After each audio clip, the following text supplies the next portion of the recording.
හිරු සඳහම් උදෑසන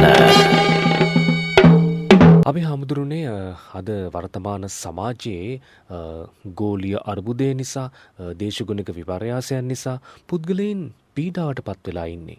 ඉතින් මේ හැම දෙයකම ඔරොත්තු දෙමින් ජීවිතය ගෙන යන්නේ කොහොමද? ධර්මානුකූලව මේ කාරණාව පිළිබඳව පැහැදිලි කිරීමක් කළොත් අපේ හාමුදුරුවනේ. තෙරුවන් සරණයි.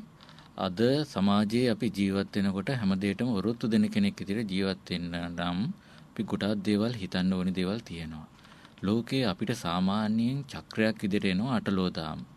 අටලෝ දහම එනකොට අපි ওই හැම දෙයකටම මෝන දෙන්නත් ඕනි.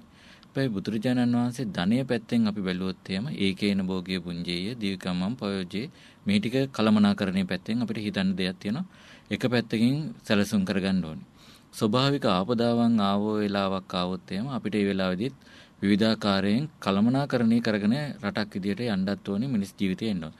රාජ්‍ය ක්‍රියාකාරකම් ලෝකේ ක්‍රියාකාරකම් වලින් බලපෑම් වෙන්නත් පුළුවන්. ඔය එන අභියෝග හැමේදී අපි මොකද්ද කරන්නේ? අපි ඔය හැම එකකටම බුදුරජාණන් වහන්සේගේ දේශනාව අහලා සූදානම් වෙලා ඉන්න ඕනේ. ඔය හැම ප්‍රශ්නකටම විසඳුම් තියෙනවා එතන. පළවෙනි දේ තමයි ධර්මය අහන්න. ධර්මය අනුගමනය කරන්න. ධර්මයේ තුල හැසිරෙන්න.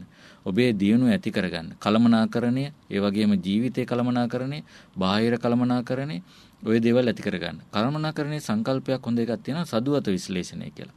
මෙන්න මේක අනුගමනය කරොත් ඔයාට තියෙන ශක්තිතාවයන්, දුර්වලතාවයන්, හැකියාවන් හා තර්ජන පිළිබඳව අවබෝධයෙන් යුක්තව ක්‍රියා කරනවා නම් අන්න ඒක වැදගත්. ඕකේ විග්‍රහයක් බුදුදහමේ ඕන තරම් තියෙනවා. Taman තියෙන ශක්තියතාව මොනවද, දුර්වලතාව මොනවද, තර්ජන මොනවද, හැකියාව මොනවද අවබෝධ කරගෙන අන්න ඉදිරියට ගෙනියන පිළිබඳව බුදුදහමේ තා ගැඹුරින් විස්තර කරලා තියෙනවා.